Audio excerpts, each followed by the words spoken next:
دیتی جب وہ سمجھتا تھا کہ ہر بستی پر اس کی حکمرانی ہے تو آج تو بیوہ نہ ہوتی۔ خالد رضی اللہ تعالیٰ عنہ نے کہا، کیا اس نے تجھے بتایا نہیں تھا کہ اس کی تلوار نے کتنی عورتوں کو بیوہ کیا ہے؟ اسے معلوم نہیں تھا کہ اس کی زندگی میں ایک دن انصاف کبھی آئے گا۔ میں اس کا ہاتھ نہیں روک سکی، لیلا نے کہا، اور تو میرا ہاتھ بھی نہیں روک سکتی۔ خالد رضی اللہ تعالیٰ عنہ نے کہا، یہ میرا نہیں، میرے اللہ کا حکم ہے۔ خالد رضی اللہ تعالیٰ عنہ نے لیلا کی التجا قبول نہ کی۔ لیلا ابھی خالد رضی اللہ تعالیٰ عنہ کے پاس ہی تھی کہ اطلاع آئی کہ مالک بن نویرہ اور اس کے ساتھیوں کو قتل کر دیا گیا ہے۔ پھر ایک ایسا واقعہ ہو گیا جس نے خالد رضی اللہ تعالیٰ عنہ کے دستوں میں اور مدینہ میں ہلچل مچا دی۔ ہوا یوں کہ بتا میں ہی خالد رضی اللہ تعالیٰ عنہ نے لیلا کے ساتھ شادی کر لی۔ انصار مدینہ اس شادی پر بہت برہم ہوئے۔ ابو قتادہ انصاری رضی اللہ تعالیٰ عنہ نے قسم کھائی کہ وہ آئندہ خالد رضی اللہ تعالیٰ عنہ کی قیادت میں کبھی کسی لڑائی میں شریک نہیں ہوں گے۔ اعتراض کرنے والے یہ کہتے تھے کہ خالد رضی اللہ تعالیٰ عنہ نے لیلا کی خوبصورتی سے متاثر ہو کر اس کے خاوند مالک بن نویرہ کو قتل کیا ہے کہ لیلا کے ساتھ خود شادی کر لے۔ لیکن خالد رضی اللہ تعالیٰ عنہ وہ شخصیت تھی جس نے بستر مرگ پر کہا تھا کہ میرے جسم پر کوئی جگہ ایسی ہے جس پر جہاد کا زخم نہ آیا ہو۔ ان کا کردار اتنا کمزور نہیں ہو سکتا تھا کہ وہ ایک عورت کی خاطر اپنے رتبے کا ناجائز فائدہ اٹھاتے۔ خالد رضی اللہ تعالیٰ عنہ کے حق میں بات کرنے والوں نے کہا ہے کہ خالد رضی اللہ تعالیٰ عنہ نے مالک بن نویرہ اور اس کے ساتھیوں کو قید میں ڈال دیا تھا اور انہیں مدینہ بھیجنا تھا۔ رات بہت سرد تھی۔ خالد رضی اللہ تعالیٰ عنہ کو خیال آیا کہ قیدی سردی سے تھر تھرا رہے ہوں گے۔ انہوں نے حکم دیا، دافو اسرکم، اس کا ترجمہ ہے قیدیوں کو گرمی پہنچاؤ۔ کنانہ کی زبان میں مدافعت کا لفظ قتل کے معنوں میں استعمال ہوتا ہے۔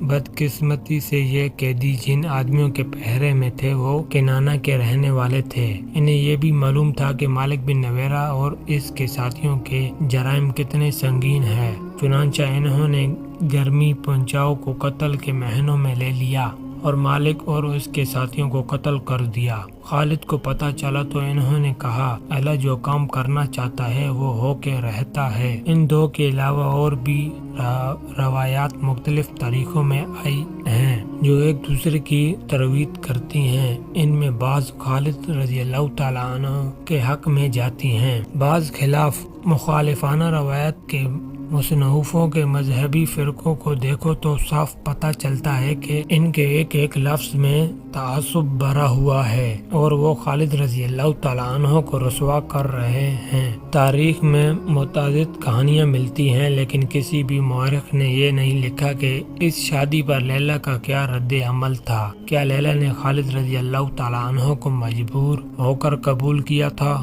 یا وہ خوش تھی کہ ایک عظیم سپہ سالار کی بیوی بن گئی ہے جس کی فتوحات کے چرچے سرزمین عرب کے گوشے گوشے تک پہنچ گئے ہیں کہ جنگی رواج کے مطابق لیلا مال غنیمت تھی۔ خالد رضی اللہ تعالیٰ عنہ اسے لونڈی بنا کر اپنے پاس رکھ سکتے تھے۔ تاریخ میں ایک ایسا اشارہ ملتا ہے جو خالد رضی اللہ تعالیٰ عنہ کے حق میں جاتا ہے۔ وہ یوں ہے کہ خالد رضی اللہ تعالیٰ عنہ نے اس سے کسی کی یا اپنی لونڈی بننے سے بچا لیا تھا۔ وہ اتنی حسین تھی کہ شہزادی لگتی تھی۔ خالد رضی اللہ تعالیٰ عنہ جانتے تھے کہ لونڈیاں کی زندگی کیا ہوتی ہے۔ خالد رضی اللہ تعالیٰ عنہ نے یہ بھی دیکھ لیا تھا کہ لیلا جتنی خوبصورت ہے اتنی ہی ذہین اور دانا ہے۔ انہوں نے اس عورت کی صلاحیتوں کو تباہی سے بچا لیا تھا۔ یہ خبر مدینہ بھی پہنچ گئی کہ خالد رضی اللہ تعالیٰ عنہ نے مالک بن نویرہ کو قتل کر کے اس کی بیوی کے ساتھ شادی کر لی ہے۔ خبر پہنچی بھی سیدھی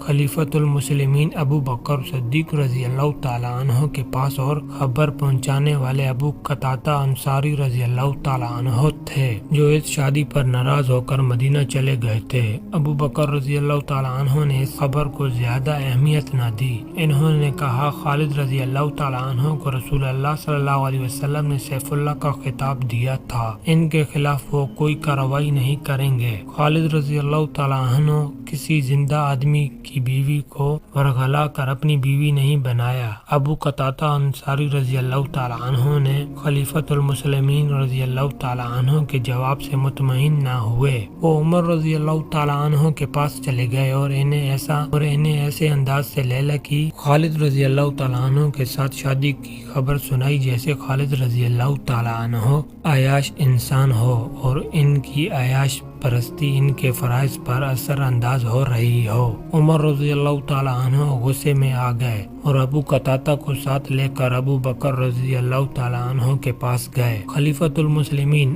عمر رضی اللہ تعالیٰ عنہ نے ابو بکر رضی اللہ تعالیٰ عنہ سے کہا، خالد کا جرم معمولی نہیں، وہ کیسے ثابت کر سکتا ہے کہ بنو یربوع کے سردار مالک بن نویرہ کو قتل جائز تھا؟ اگر تم چاہتے کیا ہو عمر؟ ابو بکر رضی اللہ تعالیٰ عنہ نے پوچھا۔ خالد کی معزولی۔ عمر رضی اللہ تعالیٰ عنہ نے کہا، صرف معزولی نہیں، خالد کو گرفتار کر کے یہاں لایا جائے اور اسے سزا دی جائے۔ عمر۔ ابو بکر رضی اللہ تعالیٰ عنہ نے کہا، میں اتنا مان لیتا ہوں کہ خالد سے غلطی ہوئی ہے، لیکن یہ غلطی اتنی سنگین نہیں کہ اسے معزول بھی کیا جائے اور سزا بھی دی جائے۔ عمر رضی اللہ تعالیٰ عنہ ابو بکر رضی اللہ تعالیٰ عنہ کے پیچھے پڑے رہے۔ دراصل عمر رضی اللہ تعالیٰ عنہ انتہا درجے کے انصاف پسند اور ڈسپلن کے آدمی میں بہت سخت تھے۔ وہ نہیں چاہتے تھے کہ سالاروں میں کوئی غلط حرکت رواج پا جائے۔ نہیں عمر، ابو بکر رضی اللہ تعالیٰ عنہ نے کہا، میں اس شمشیر کو نیام میں نہیں ڈال سکتا جسے اللہ نے کافروں پر مسلط کیا ہو۔ عمر رضی اللہ تعالیٰ عنہ مطمئن نہ ہوئے۔ ابو بکر رضی اللہ تعالیٰ عنہ عمر رضی اللہ تعالیٰ عنہ کو بھی ناراض نہیں کرنا چاہتے تھے۔ انہوں نے خالد رضی اللہ تعالیٰ عنہ کو مدینہ بلوایا۔ خالد رضی اللہ تعالیٰ عنہ بڑی مسافت طے کر کے بہت دنوں بعد مدینہ پہنچے اور سب سے پہلے مسجد نبوی صلی اللہ علیہ وسلم میں گئے۔ انہوں نے اپنے امامے میں ایک تیر اڑس رکھا تھا۔ عمر رضی اللہ تعالیٰ عنہ مسجد میں موجود تھے۔ خالد رضی اللہ تعالیٰ عنہ کو دیکھ کر عمر رضی اللہ تعالیٰ عنہ دیش میں آ گئے۔ وہ اٹھے، خالد رضی اللہ تعالیٰ عنہ کے امامے سے تیر کھینچ کر نکالا اور اسے توڑ کر پھینک دیا۔ تم نے ایک مسلمان کا قتل کیا ہے۔ عمر رضی اللہ تعالیٰ عنہ غصے سے کہا، اور اس کی بیوی کو اپنی بیوی بنا لیا ہے، تم سنسار کر دینے کے قابل ہو۔ خالد رضی اللہ تعالیٰ عنہ ڈسپلن کے پابند تھے، وہ چپ رہے۔ انہوں نے عمر رضی اللہ تعالیٰ عنہ کے غصے کو قبول کر لیا، سوائے خاموشی سے مسجد سے نکل آئے اور خلیفۃ المسلمین ابو بکر رضی اللہ تعالیٰ عنہ کے ہاں چلے گئے۔ انہیں ابو بکر رضی اللہ تعالیٰ عنہ نے ہی جواب طبی کے لیے بلایا تھا۔ ابو بکر رضی اللہ تعالیٰ عنہ کے کہنے پر خالد رضی اللہ تعالیٰ عنہ نے مالک بن نویرہ کے تمام جرائم سنائے اور ثابت کیا کہ وہ مسلمان نہیں بلکہ مسلمانوں کا دشمن تھا۔ ابو بکر رضی اللہ تعالیٰ عنہ خالد سے بہت خفا ہوئے اور انہیں تنبیہ کی کہ آئندہ ایسی کوئی حرکت نہ کرے جو دوسرے سالاروں میں غلط رواج کا باعث بنے۔ ابو بکر رضی اللہ تعالیٰ عنہ نے طبری اور ہیکل کے مطابق فیصلہ سنایا کہ مفتوحہ قبیلے کی کسی عورت کے ساتھ شادی کر لینا اور عدت کا عرصہ پورا نہ کرنا عربوں کے رواج کے عین مطابق ہے۔ اس عورت کو آخر لونڈی بننا تھا، یہ اس کے آقا کی مرضی ہے کہ اسے لونڈی بنائے رکھے یا اسے نکاح میں لے لے۔ ابو بکر رضی اللہ تعالیٰ عنہ نے اپنے فیصلے میں کہا کہ اس وقت مسلمان ہر طرف سے خطروں میں گھیرے ہوئے ہیں، قبیلے باغی ہوتے جا رہے ہیں، اپنے پاس نفری بہت تھوڑی ہے۔ ان حالات میں اگر کوئی سالار دشمن کے کسی سردار کو غلطی سے قتل کر دیتا ہے تو یہ سنگین جرم نہیں۔ عمر رضی اللہ تعالیٰ عنہ کو خلیفۃ المسلمین ابو بکر رضی اللہ تعالیٰ عنہ نے یہ کہہ کر ٹھنڈا کیا کہ اسلام کا ایک بڑا دشمن مسلمہ بن حنفیہ نے نبوت کا دعویٰ کر رکھا ہے، جنگی طاقت بن گیا ہے، اس کے پاس کم و بیش 40,000 نفری کا لشکر ہے اور اکرمہ بن ابو جہل اس سے شکست کھا چکے ہیں۔ اب سب کی نظریں خالد کی طرف اٹھ رہی ہیں۔ اگر مسلمہ کو شکست نہ دی گئی تو اسلام مدینہ میں ہی رہ جائے گا۔ اس کامیابی کے لیے صرف خالد موضوع ہے۔ عمر رضی اللہ تعالیٰ عنہ خاموش رہے، انہیں بھی ان خطروں کا احساس تھا۔ ابو بکر رضی اللہ تعالیٰ عنہ نے خالد کو حکم دیا کہ فوراً بتا جائے اور وہاں سے یمامہ پر چڑھائی کر کے اس فتنے کو ختم کر دے۔ خالد رضی اللہ تعالیٰ عنہ ایک بڑی ہی خطرناک جنگ لڑنے کے لیے روانہ ہو گئے۔ دسمبر 632 عیسوی شوال 11 ہجری کے تیسرے ہفتے میں خالد رضی اللہ تعالیٰ عنہ نے 13,000 مجاہدین سے مرتدین کے 40,000 سے زائد لشکر کے خلاف یمامہ کے مقام پر وہ جنگ لڑی جسے اسلام کی پہلی خونریز جنگ کہا جاتا ہے۔ اس جنگ کا آخری مارکہ ایک وسیع باغ حدیقۃ الرحمان میں لڑا گیا تھا۔ وہاں دونوں طرف اس قدر جانی نقصان ہوا تھا کہ حدیقۃ الرحمان کو لوگ حدیقۃ الموت، موت کا باغ کہنے لگے۔ آج تک اسے حدیقۃ الموت کہا جاتا ہے۔ اس وقت خالد رضی اللہ تعالیٰ عنہ مدینہ میں تھے۔ انہیں خلیفۃ المسلمین ابو بکر رضی اللہ تعالیٰ عنہ نے عمر رضی اللہ تعالیٰ عنہ کی اس شکایت پر جواب طلبی کے لیے مدینہ بلایا تھا کہ انہوں نے مالک بن نویرہ کو قتل کر کے اس کی بیوی لیلہ کے ساتھ شادی کر لی تھی۔ ابو بکر رضی اللہ تعالیٰ عنہ نے ان حالات کو دیکھتے ہوئے جن میں اسلام گر گیا تھا، خالد رضی اللہ تعالیٰ عنہ کے حق میں فیصلہ دیا اور خالد کو واپس بتا جانے اور یمامہ کے مسیلمہ کذاب کے فتنے کو ختم کرنے کا حکم دیا تھا۔ مسیلمہ کذاب کے متعلق بتایا جا چکا ہے کہ اس نے نبوت کا دعویٰ کر رکھا تھا۔ اس کے پیروکاروں کی تعداد اتنی زیادہ ہو گئی تھی کہ اس کا لشکر مسلمانوں کے لیے خطرہ بن گیا تھا۔ اس وقت تک مسلمان ایک طاقت بن چکے تھے، لیکن مسیلمہ کی طاقت بڑھتی جا رہی تھی۔ یہ مدینہ کے لیے بھی خطرہ تھا اور اسلام کے لیے بھی۔ مدینہ سلطنت اسلامیہ کا مرکز تھا۔ خالد رضی اللہ تعالیٰ عنہ کا لشکر بتا میں تھا۔ وہاں انہوں نے مالک بن نویرہ کو سزائے موت دی اور اس کی بیوی لیلہ کے ساتھ شادی کر لی تھی۔ لیلہ وہاں تھی۔ خالد بتا کو روانہ ہو گئے۔ انہیں معلوم تھا کہ ان کے پرانے ساتھی سالار اکرمہ رضی اللہ تعالیٰ عنہ اسی علاقے میں اپنے لشکر کے ساتھ موجود ہیں اور مسیلمہ کے خلاف مدد کو پہنچیں گے۔ اکرمہ بن ابو جہل ان 11 سالاروں میں سے تھے جنہیں خلیفۃ المسلمین رضی اللہ تعالیٰ عنہ نے مختلف علاقوں میں مرتد اور باغی قبائل کی سرکوبی کے لیے بھیجا تھا۔ دوسرے قبیلے اتنے طاقتور نہیں تھے جتنے مسلمہ کا قبیلہ بنو حنیفہ تھا، اس لیے اس علاقے میں اکرمہ رضی اللہ تعالیٰ عنہ کو بھیجا گیا تھا۔ ان کے پیچھے پیچھے ایک اور سالار شرجیل بن حسنہ کو بھیج دیا گیا۔ خلیفہ ابو بکر رضی اللہ تعالیٰ عنہ نے شرجیل کو یہ حکم دیا تھا کہ وہ اکرمہ رضی اللہ تعالیٰ عنہ کو مدد دیں گے۔ اکرمہ یمامہ کی طرف جا رہے تھے۔ یہ 2-2.5 مہینے پہلے کی بات ہے۔ اس وقت خالد رضی اللہ تعالیٰ عنہ طلحہ سے نبرد آزما تھے۔ انہوں نے طلحہ کو بہت بری شکست دی تھی۔ یہ خبر اکرمہ رضی اللہ تعالیٰ عنہ تک پہنچی تو وہ جوش میں آ گئے۔ انہوں نے ابھی کسی قبیلے کے خلاف جنگی کارروائی نہیں کی تھی۔ کچھ دنوں بعد اکرمہ رضی اللہ تعالیٰ عنہ کو خبر ملی کہ خالد رضی اللہ تعالیٰ عنہ نے سلمیہ کے طاقتور لشکر کو شکست دی ہے۔ مورخ لکھتے ہیں کہ اکرمہ رضی اللہ تعالیٰ عنہ پر انسانی فطرت کی ایک کمزوری غالب آ گئی۔ انہوں نے اپنے ساتھی سالاروں سے کہا کہ خالد فتح پہ فتح حاصل کرتا جا رہا ہے اور انہیں ابھی لڑنے کا موقع بھی نہیں ملا۔ خالد رضی اللہ تعالیٰ عنہ اور اکرمہ رضی اللہ تعالیٰ عنہ اسلام قبول کرنے سے پہلے کے ساتھی اور ایک جیسے جنگجو اور میدان جنگ کے ایک جیسے قائد تھے۔ کیوں نہ ہم ایک ایسی فتح حاصل کریں جس کے سامنے خالد کی تمام فتوحات کی اہمیت ختم ہو جائے۔ اکرمہ رضی اللہ تعالیٰ عنہ نے اپنے ماتحت سالاروں سے کہا، مجھے اطلاعیں مل چکی ہیں کہ شرجیل بن حسنہ ہماری مدد کو آ رہے ہیں۔ معلوم نہیں وہ کب تک پہنچے۔ میں زیادہ انتظار نہیں کر سکتا۔ میں مسیلمہ پر حملہ کروں گا۔ مسیلمہ معمولی عقل و ذہانت کا آدمی نہیں تھا۔ اسے معلوم تھا کہ مسلمان اس کی نبوت کو برداشت نہیں کر رہے ہیں اور کسی بھی روز اسلامی لشکر اس پر حملہ کر دے گا۔ اس نے اپنے علاقے کی دفاع کا بندوبست کر رکھا تھا، جس میں دیکھ بھال اور جاسوسی کا انتظام بھی شامل تھا۔ اکرمہ سوچے سمجھے بغیر بڑھتے گئے اور یمامہ کے قریب پہنچ گئے اور وہ چونکہ جذبات سے مغلوب ہو کر جا رہے تھے اس لیے احتیاط نہ کر سکے کہ دشمن دیکھ رہا ہوگا۔ انہیں مسیلمہ کے جاسوسوں نے دیکھ لیا اور مسیلمہ کو اطلاع دی۔ ایک اور علاقے میں جہاں اونچے ٹیلے اور ٹیکریاں تھی، اکرمہ رضی اللہ تعالیٰ عنہ کو مسیلمہ کے کچھ آدمی دکھائی دیے۔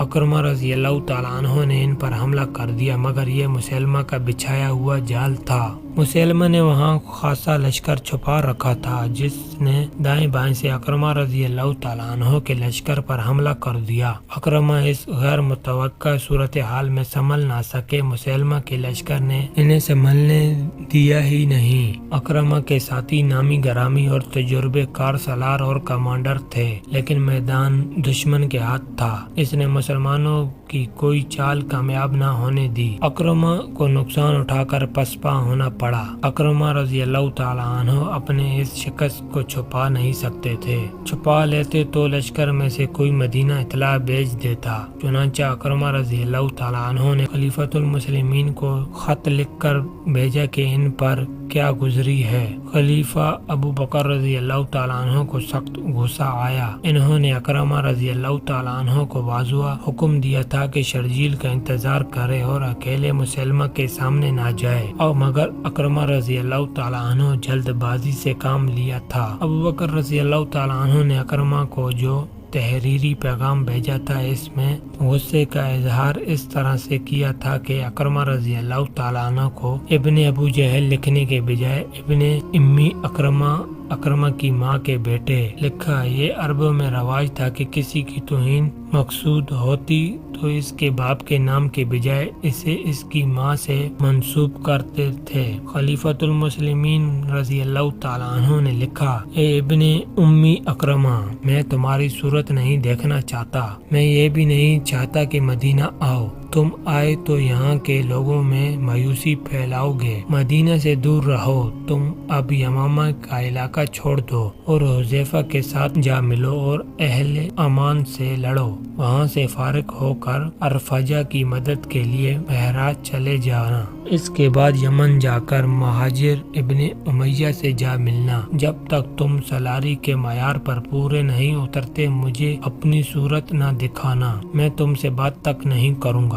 خلیفۃ المسلمین ابو بکر رضی اللہ تعالیٰ عنہ نے شرجیل کو پیغام بھیجا کہ وہ جہاں ہیں وہیں رہے، اور جب خالد رضی اللہ تعالیٰ عنہ آئیں تو اپنا لشکر ان کے ساتھ کر کے خود ان کے ماتحد ہو جائیں۔ خالد رضی اللہ تعالیٰ عنہ کو بتا دیا گیا تھا کہ شرجیل کا لشکر بھی انہیں مل رہا ہے۔ وہ خوش ہوئے کہ اب وہ مسیلمہ کا مقابلہ بہتر طریقے سے کر سکیں گے۔ انہیں توقع تھی کہ شرجیل کا لشکر تازہ دم ہوگا، مگر یہ لشکر خالد رضی اللہ تعالیٰ عنہ کو ملا تو وہ تازہ دم نہیں تھا۔ اس میں کئی مجاہدین زخمی تھے۔ کیا ہوا شرجیل؟ خالد رضی اللہ تعالیٰ عنہ نے پوچھا۔ مزاحمت کے سوا میرے پاس کوئی جواب نہیں۔ شرجیل رضی اللہ تعالیٰ عنہ نے کہا، میں نے خلیفۃ المسلمین کی حکم عدولی کی ہے۔ میرے لیے حکم تھا کہ اکرمہ کو مدد دوں، مگر میرے پہنچنے سے پہلے اکرمہ مسلمہ کے لشکر سے ٹکر لے کر پسپا ہو چکا تھا۔ یہ ایک خط تھا جس نے مجھ پر بھی غلبہ پا لیا کہ